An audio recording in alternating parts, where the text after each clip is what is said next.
Hi, I'm Len Epp from LeanPub, and in this episode with the Front Matter podcast, I'll be interviewing Peter Cook. Based in Brighton, Peter is a senior visualization developer at Flourish who writes about the how-to of data visualization for Create with Data. You can follow him on Twitter at Create with Data and Peter_R_Cook, and check out his website at createwithdata.com, as well as peterrcook.com, d3indepth.com, and animatedData.com. And of course, there will be links to all these things in the transcript for the interview. Peter is the author of the LeanPub books, D3 Start to Finish, Learn How to Make a Custom Data Visualization Using D3.js, and Fundamentals of HTML, SVG, CSS, and JavaScript for Data Visualization. In D3 Start to Finish, Peter shows you how to build an interactive data visualization using the popular JavaScript D3.js library. You can actually see the working visualization yourself called Energy Explorer at D3 Start to Finish energyexplorer.surge.sh, which shows the energy mix of 141 countries. In this interview, we're going to talk about Peter's background and career, professional interests, his books, and at the end, we'll talk a little bit about his experience writing and self-publishing.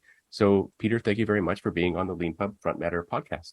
Hi, Len. Thanks for asking me. I always like to start these interviews by asking people for their origin story. So I was wondering if you could talk a little bit about where you grew up and how you found your way into a career in data visualization. Yeah, sure. So I grew up in the UK, in just outside of London, in a village in the county of Surrey. And I think I was always good and enjoyed doing kind of maths and sciencey sort of things. I think my first interest in computing started because of my dad, who this would have been in the late 70s, bought a kit computer because he was a electronics engineer, and that's how we just kind of started learning to program, because that's all you could do on in those days. It very much was a computer for programming, and that was in the BASIC language. I think it just captured my imagination. I enjoyed it. I always liked sort of kind of electronic gadgets, that kind of a thing, even at a young age. And so, yeah, I really enjoyed that. And then, I think eventually for Christmas I got a Sinclair ZX81, which I absolutely loved. And in those days you type in programs or load in, buy a tape with a game on it and load that in. And then, just went through a progression of different computers. And then by the time I got to my kind of end of school and choosing what to do at university, I think I kind of didn't really know what I wanted to do, but kind of defaulted. I think partly because my older brother did computer science. I think I kind of defaulted to a computer science, or it was actually a software engineering degree. But I think a few months into that, I just realised it wasn't quite for me. And I was always really interested in motorsport, and decided that actually I wanted to. I think I just decided I actually wanted to study mechanical engineering. So I changed degree. Studied that in Birmingham. I think looking back, I've always kind of been interested in almost the intersection of I suppose engineering and computing, or it's almost applied computing. I'm definitely not a computer scientist. I'm not really interested in I use algorithms rather than study making them really optimal, or studying the theory behind them. I'm more interested in using computers to make things, almost the creative side of kind of making things with software. So I think my final year project was. Yes, that's right. It just so happened that my tutor was in the department that did research on computer-aided design. So he suggested a final year project for me that was kind of improving the user interface of some software that they had for experimenting with things like Bezier curves, which are kind of really common. They're all over the place, but they originated in computer-aided design. And so the software was just like a text input software, so it's extremely painful to use. And so I basically developed a graphical user interface. And again, that was in quite the this is back in I suppose in the 90s. So there wasn't. I think back then it was called, the discipline I got really interested in was called human computer interaction, which these days is kind of known as kind of user interface design or user experience, that kind of a thing. And I really enjoyed doing that. And then after my degree, I was offered a PhD by my tutor in computer-aided design, but I thought I'd kind of just try working. And so I got a job in like an IT consultancy. I didn't really enjoy that, so I went back and did the PhD. And so that was kind of a mix of maths and computer graphics, kind of 3D geometry. And that possibly set a bit of a foundation for, getting into data visualization later on. So yeah, that went fairly well. I mean, I definitely wasn't really cut out to stay in academia. And I'm then, at the end of the PhD, I moved to Cambridge and went to work for a company who do software for computer-aided design. So that was really sort of geometry heavy, 3D type geometry problems. Stayed there for quite a few years and then just really wanted a change. Got interested in web development. Again, this is in the fairly early days. So when I started, JavaScript wasn't really much. It was kind of just a little language that you would sprinkle into websites. There was no, I think, I'm not sure if even jQuery was around at that stage. So I kind of got interested in building websites, and then eventually made the sort of bold decision of quitting my job and going freelance in web development. Shortly after that, moved down to Brighton, which is on the south coast of the UK. I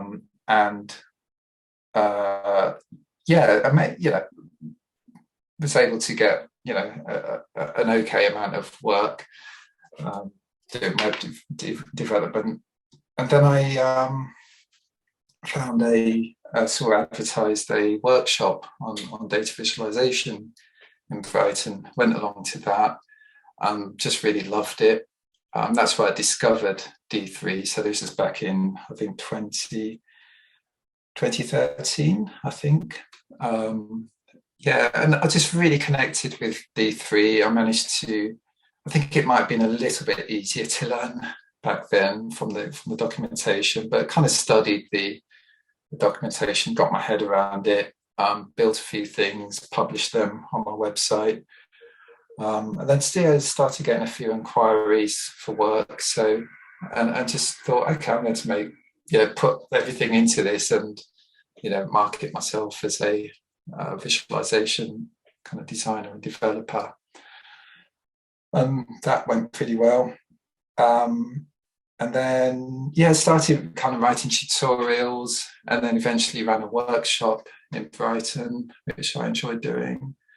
And then started the website D3 in depth. I think in the background of this, I was using a co-working space, and the guy who runs that, John Markwell, he was always sort of, he's an entrepreneur as well, and he used to be able to kind of offer us advice on kind of being freelance, but also of looking at having a product type thing, a product type business. And so it was always in the back of my head that would be nice to do. And I remember telling him about my deeply in depth website, and he said, you know, are you charging for it? But you know, it's a free website. So it's kind of from that point on, I've always been kind of thinking, okay, how can I turn this into something? And then, yeah, more recently, you know, I started. I realised that people need to sort of, or want to learn how to actually build. It's really useful to learn actually how to build something from scratch using D3, because you see lots of examples, but they're kind of not finished examples in a way. And so that's kind of where the name D3 Start to Finish comes from, because you're kind of starting from nothing and going all the way to building a fully functioning, kind of release ready data visualization. So that was 2 or 3 years ago, but I first packaged it up as a online course. And yeah, that did okay. It didn't, you know, I mean, I didn't really market it all that much, to be honest. I sort of led people from D3 in depth to it. So I got a few sales. And then just a few months ago, I still can't remember the process, but I just thought it just made more sense as a book. I think I was getting a bit tired of running a WordPress site as well. So it started feeling like I was having to be a sysadmin as well, which I just didn't want to have to do.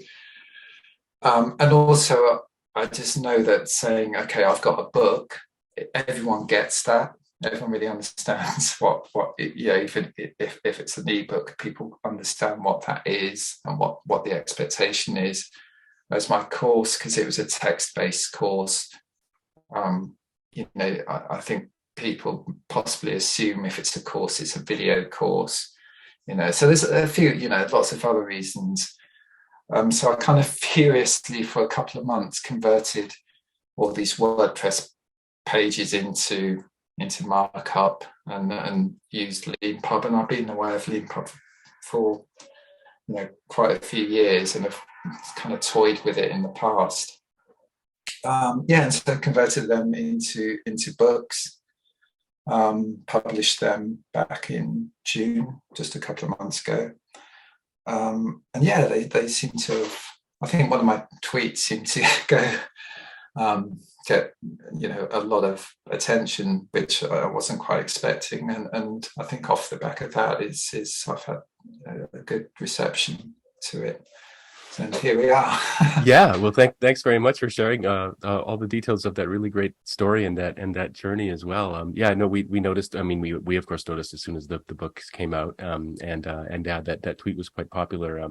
It's funny for people who might not know, D3 is a very popular thing. You know, I was just sort of scrolling Twitter last night, and you know, The Economist was advertising a job for some, you know, D3 kind of developer and stuff like that, and it's really hot. And you know, Peter's being very modest, but his book is our current bestseller right at the moment. If you know, leanpub.com would be #1. So people are really enjoying the book, and it is actually very interesting approach to sort of writing a book and sort of presenting it.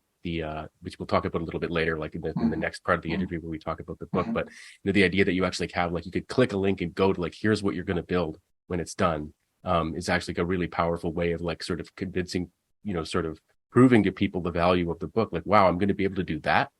It's really amazing. But before we get there, actually, there's one thing I wanted to going all the way back to the beginning of what you were talking about.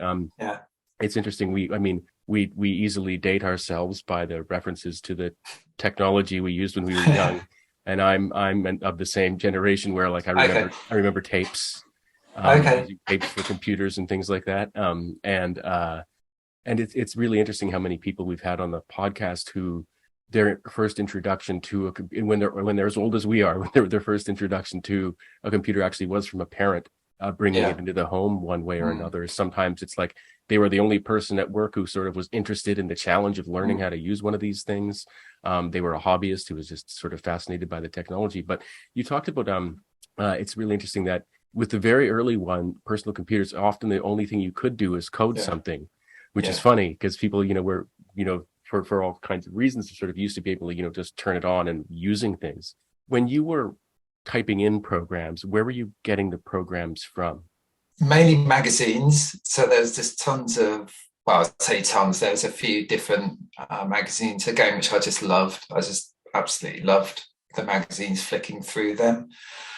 So yeah, there'd be specific ones for like for the ZX81, or at least for Sinclair computers, there'd be a like Sinclair User and like Your Spectrum, that kind of a thing. Yeah, and so they'd have programs that you could type in.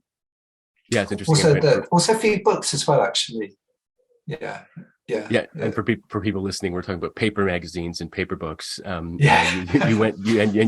didn't get them online, like you went to the store. And then not romantic myself Absolutely. For that era, but it was very interesting how kind of precious it could be to come across a magazine with a program in it that you could take home and type into your computer and make it run and like it would work. It was just quite a magical experience. And sometimes I think maybe it's sort of nice to sort of remember how, or remind ourselves of how magical it is, the things that we could do nowadays.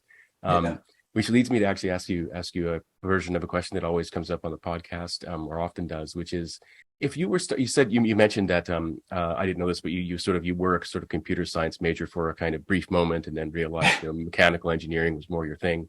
But if you were starting out now in like 2022 with the intention of having a career doing what you're doing now with data visualization, would you go to university and do like a full degree? That's a really good question. I mean, I've thought about this quite a lot. We also have a 4-year-old daughter, so I think, would she go to university? Would we recommend it? And to be honest, in my day, it's almost like automatically you'd go. You wouldn't even question it. I would definitely question it now, without any doubt. As to, I think I'd, or at the very least, weigh up the cost of it with what the return is likely to be. Because that's the other thing. I think it's more expensive. I mean, I didn't have to pay for it in my day. I was going to ask, did you have to pay tuition? And the answer is no, right? No, we got a grant. So we got some living. The government would give us some, a modest amount to sort of live by.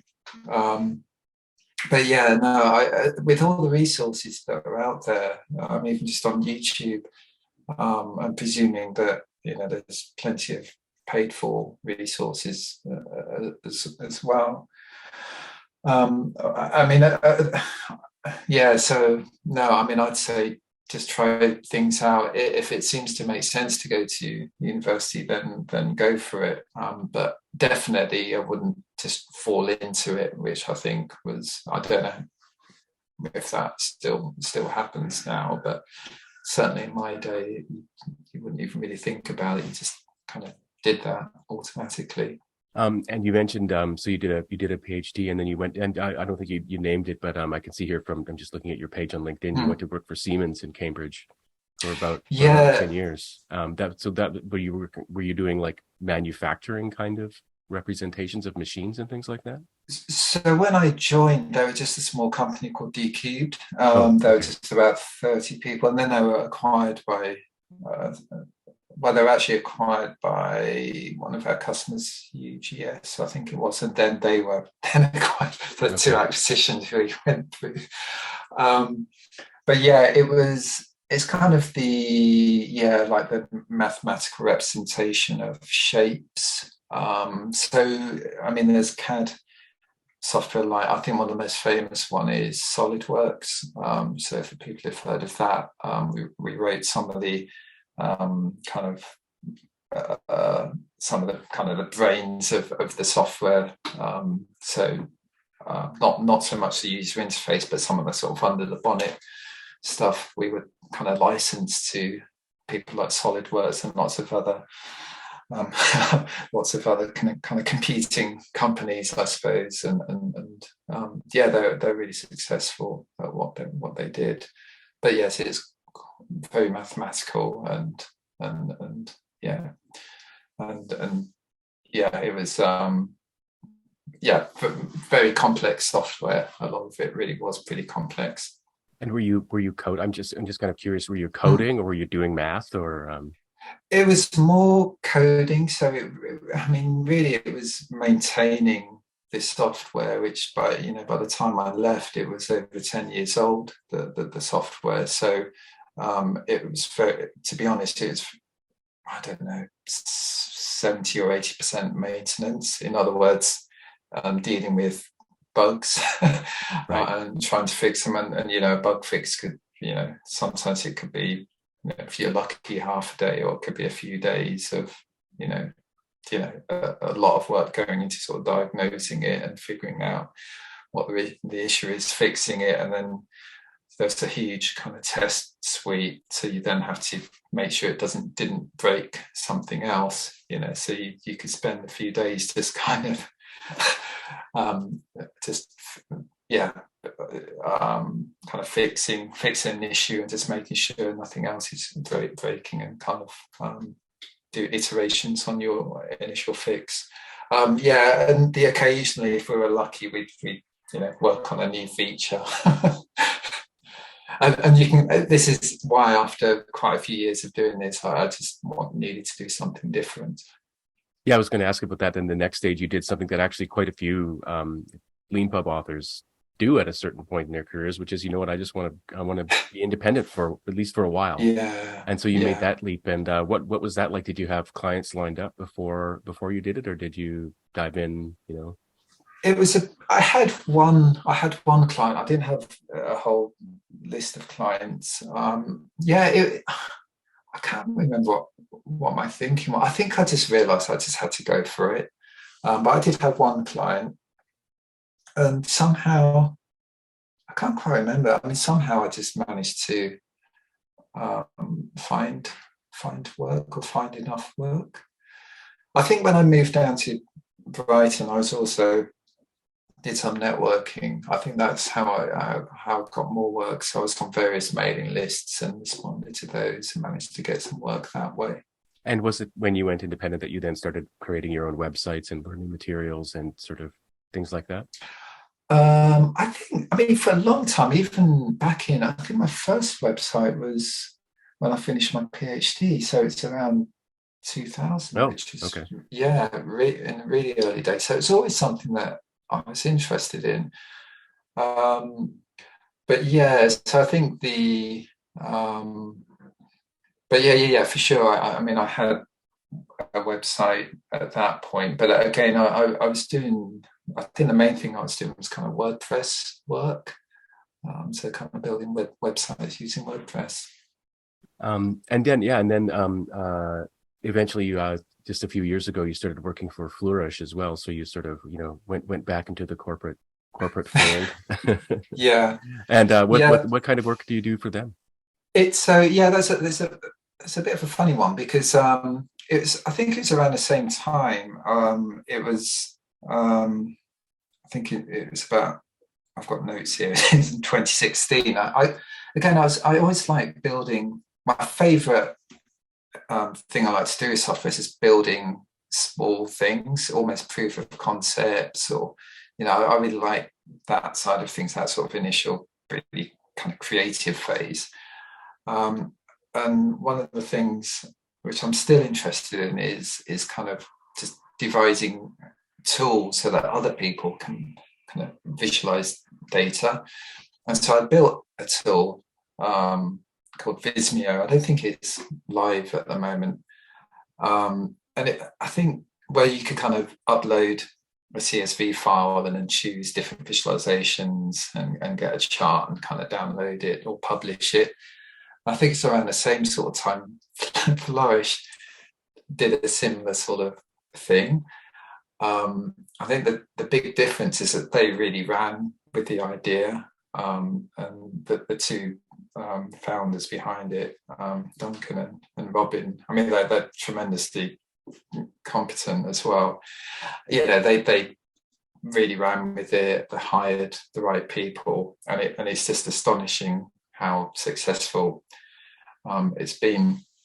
But yes, I got introduced to them and did some work for them because they were originally an agency. So I did a bit of data viz work for them.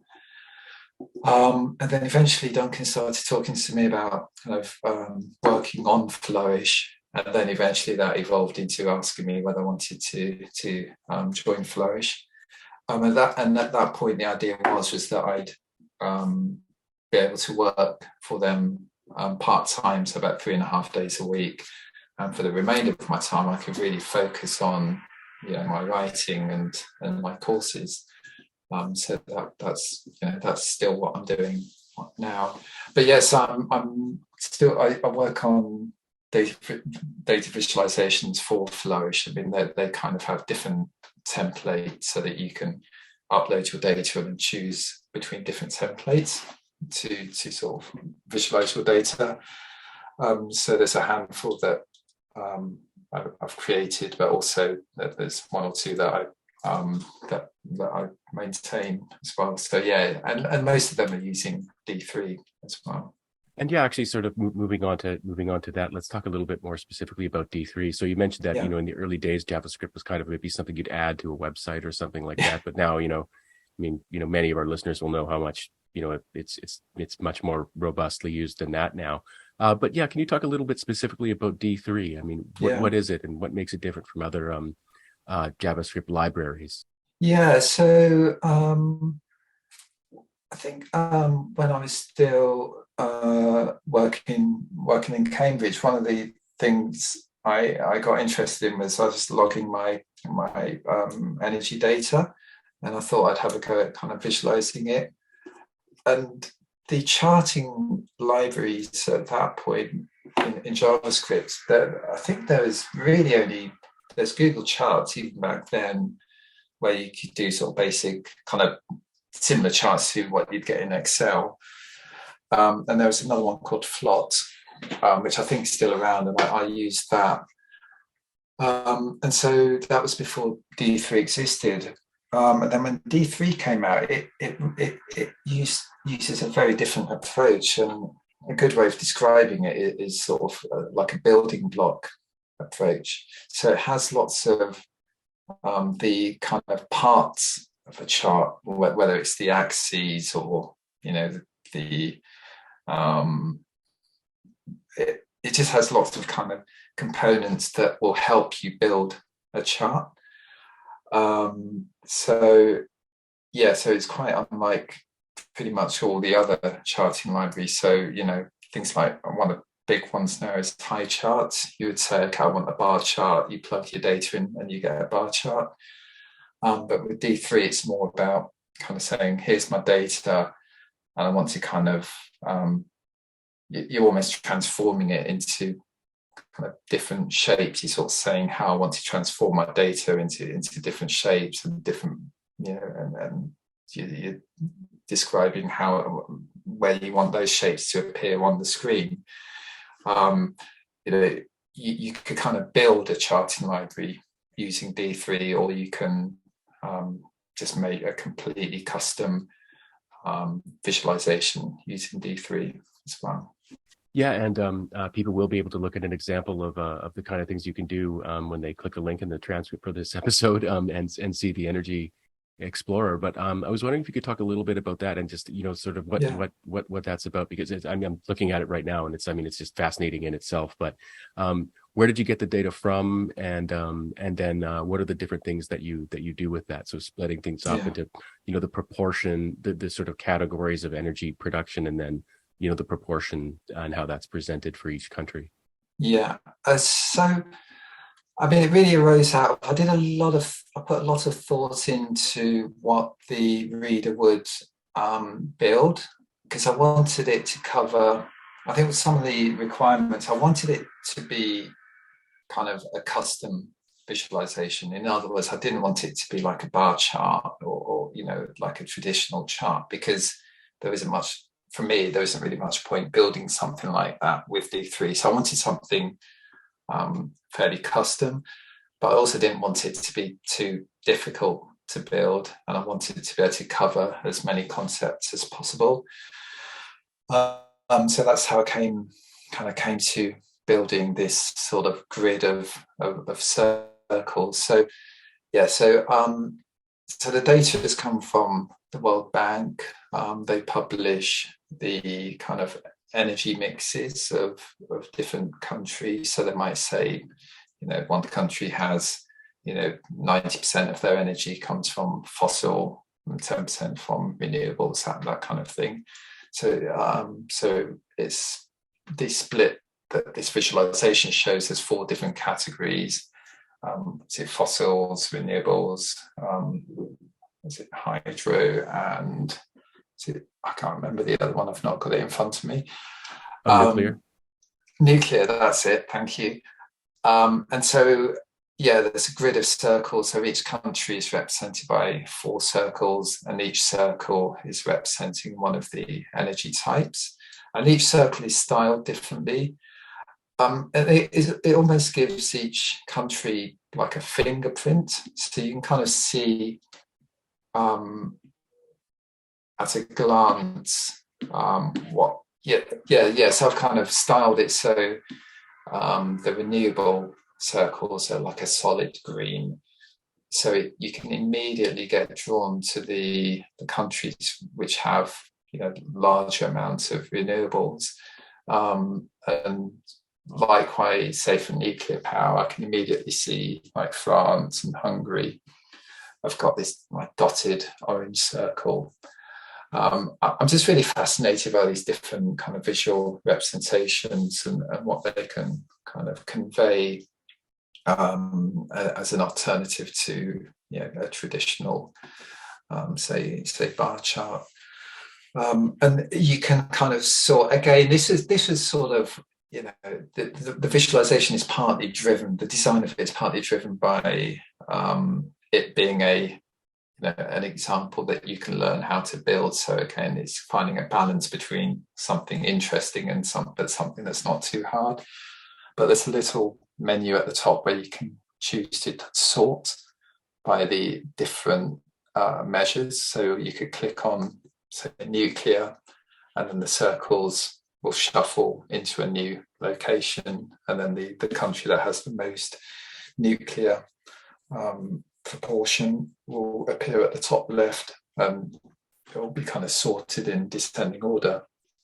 And again, I think one of the big things that D3 kind of brought that was quite new was just these amazing, it calls them transitions, but I think they're sort of more widely referred to as animations, where shapes will be shuffling into new positions, and you see these all over. I think there was a time, it's probably quite a few years ago now, typically you see these amazing examples in like the New York Times would, because Mike Bostock, who wrote D3, worked there for a while, and so you'd see these amazing visualizations coming out of the New York Times with these really nice animations.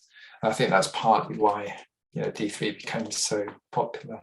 Yeah, no, thanks for sharing all that. It's so interesting how news organizations and journalists in particular, sort of just in the last few years, really, we really picked up on the sort of how kind of you can make sort of data entertaining. With visualizations, right? Which is, that's kind of an old thing, and it's kind of hard to talk about in the abstract. But like when you see an example of a great visualization, like for example, looking at your Energy Explorer right now, when you click on nuclear, you really can see like it's amazing. For example, a lot of people who don't know might not know, like France is like 80% nuclear energy for its electricity production, for example, and you can see right away. Or Germany, for example, you can see like the sort of dotted line for nuclear is just a bit smaller than the circle that's green for renewable. But then the oil, gas, and coal one is even bigger than both of those. This data goes back to 2015, and things have actually changed a lot in the last 7 years. Sure. But still, it is really interesting that like the amount of information you can convey kind of at a glance about a number of different things. I had a website of my own years ago, very primitive, but it was motivated by the idea that particularly the way North American sports work, there's a regular season and then there's playoffs, and the only point of the regular season, other than enjoying watching your team, is to try and make it to the playoffs. But Okay. to this day, actually, if you see an update like on the news or on a website about like how the teams in the league are doing, you actually just see a table of, Yeah, of yeah, yeah, yeah. of numbers, like you're Yeah, like it's the 19th century and you're looking up stock tables or yeah, something. But like with stocks, of course, what you want to see is a chart. You want to see the yeah, chart performance over yeah, time. And to this day with sports, people still don't do that. But once you start sort of seeing things, oh, like and how would you go about representing, the performance of a team over time? Well, what you need to come with some kind of metric, and so there's various things you can do that make it interesting. But like with once you sort of work out a visualization for a particular thing, and then when you add the basically time, mm, and then you get sort of animations, yeah, things yeah. get really interesting, and there's so much that you can convey. And so you've I gather from your bio that you've done work with training sort of people at the BBC and the Economist and things like that. And I guess this is partly talking about the book. Do you need to be a programmer to do D3 visualization? Yeah, you do. I mean, it's something it's something that I know so many people kind of want to learn D3. And when I ran public training courses, like where anyone could sign up, um, I was also I always try to be careful to make sure that people did have the experience, but you would occasionally get people signing up who weren't, massively strong at programming. Um, I really wish that it could be so much easier for people to create custom visualizations, and I think the tools just still aren't quite there, and I don't think fundamentally it has to be so as difficult as it is, but yeah, you definitely need to be a programmer and fairly proficient in JavaScript for D3, to be really honest. But I think, I mean, I've got a companion book to this, which I basically wrote because of this reason, and I just wanted to make sure that people kind of knew what level they needed to be at, but also have a resource so that people could get up to that level. So yeah, I've another book with a really long title, Fundamentals of HTML, SVG, CSS, and JavaScript for Data Visualization, which is also on Leanpub. And that really is just to help people get up to the required level for the D3 start to finish book. But I think it's also quite useful because I can just say, this is what you need to know in order to do the D3 start to finish book. Because I think I'd much rather be upfront to say, it is quite it's not an easy library to get to grips with.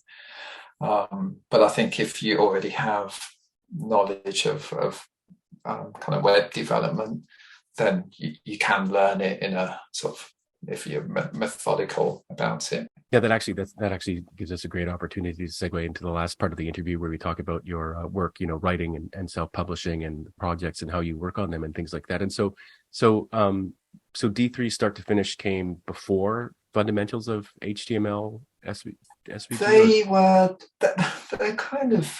They're kind of written in tandem. In effect, they were written in kind of in parallel, because I can't remember if one came before the other, but they're pretty much kind of companions, I think. Yeah, no, it's really interesting because I mean, whenever you go about kind of writing a book that's sort of teaching someone something, you're like, oh, they also need to know that. Oh, they also need to know that. And and eventually sometimes it's like, oh, I'm actually writing two books here, not one, and that can actually be like kind of like either an exhilarating or a very daunting thing to realize. Yeah, it was a bit like that.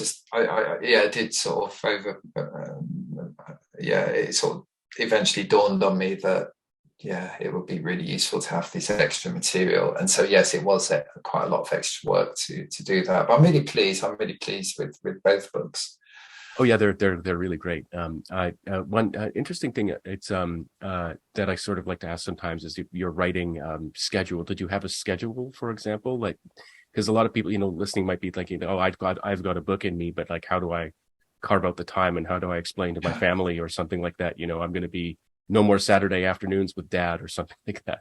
I mean, I think that one of the key things is that at the outset of when I took the position at Flourish, that it was part-time. So I am, fortunate to be in that position. And, it was something when I was working in my previous job in Cambridge, it was something I really struggled with of how you would fit that time in. But yeah, I mean, to be honest, with when I was converting the course into the book, again, I don't know why, but I just had such sort of tremendous energy to do that, and so I was fitting it in every sort of spare hour I had. So I'd do it. I think a lot of it was done in like just little hour slots at the end of the day. And sometimes if you're really focused, you can actually get quite a lot done. And with respect to the sort of like, the sort of practical aspects of being a self-published author, I've noticed you've done some interesting things around marketing the book. For example, you had a sort of, discount at launch and things like that. And I was just wondering if you could talk a little bit about your approach to that. I mean, you had the sort of, successful tweet and things like that. But how are you going about spreading the word about the book? Yeah, I mean, I mean, one of the reasons I went with the D3 book is that I've got the D3 in-depth site, which gets a fairly good amount of traffic. So my thought was always that I try and kind of advertise advertise the book or market the book on that website. But yeah, that tweet that I put out, and again, I put a fair amount of sort of thought into that tweet, and that just seemed to go really well. And I think a couple of key people retweeted it in the database space, and that it seemed to, you could almost see the spike after one in particular retweeted it or recommended it. But yeah, I mean, I think, I'm definitely stronger at the sort of coding side of things, and I'm still just trying to learn to, of how to market. I'm kind of just learning on the job.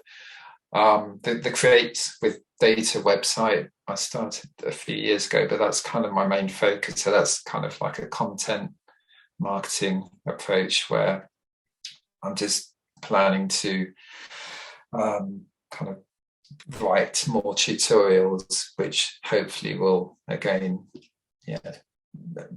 let people know about the books. I'm hoping to do a mailing list. Well, I've already got a mailing list, but I'm hoping to do kind of focus a bit more on a mailing list as well. But again, it's kind of finding the time to do that.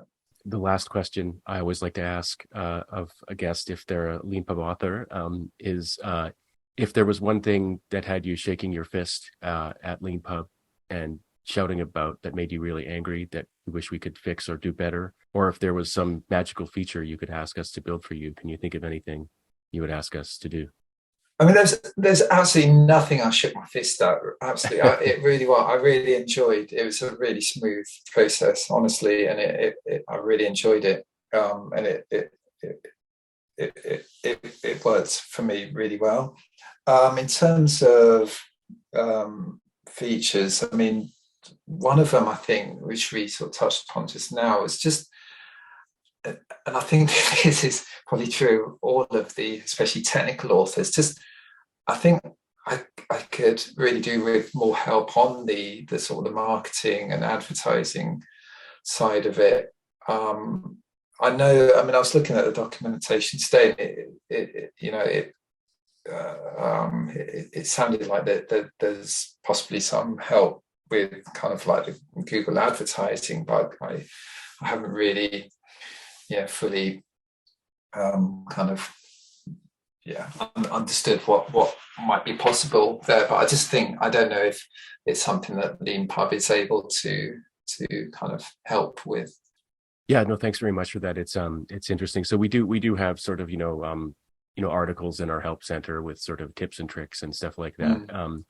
The main article we have about that is basically like, I mean, I wrote it, so I remember sort of it, but the main thing is like, if you want self-publishing advice, about how to market your book, there's like a million sites out there. There's even people who will charge you money, if you want to pay them. But but we've got a relatively long article, which is like, here's but like what we can contribute to this space is like what makes LeanPub a little bit different. Like, what are the things you can do with LeanPub? And so there's things like coupons, which are actually like, when you've made them on LeanPub, it seems really straightforward, but actually self-publishing sites, that's actually a pretty unique thing. So you can make discount coupons. You can actually do things like you've done, which is create packages. So you can add arbitrary kind of, hopefully not internal to the project, but you can add arbitrary digital data or digital files to your book and sell that. So, it's kind of like get the book plus, you've got your advanced version, for example, and you do things like that. We did have a thing that we were showing to authors about how like we'll buy Google Ads for you, and that's something we might bring back, but no one seemed to be that interested in it. The idea there is that actually we do know. I mean, we've got our own sales data. We know what books are doing well. We know what sort of keywords work and things like that. So, and a lot of LeanPub authors are like a lot of self-published authors are like, what, I want to write my book about my thing that I love. I'd like to have marketing done, but I don't want to do it myself because I'm not a marketer. Yeah. And so offering sort of something like that is something that we definitely like have our eye on. We do have sort of internal advertising. Like we've got this thing called The Shelf, where you can get your book on our homepage, and you can get sponsored spots in newsletters, which are actually really, really useful. But when it comes to sort of external marketing, there is a lot more we could do there, and even just guidance. Like, so I've clicked the publish button. What do I do now?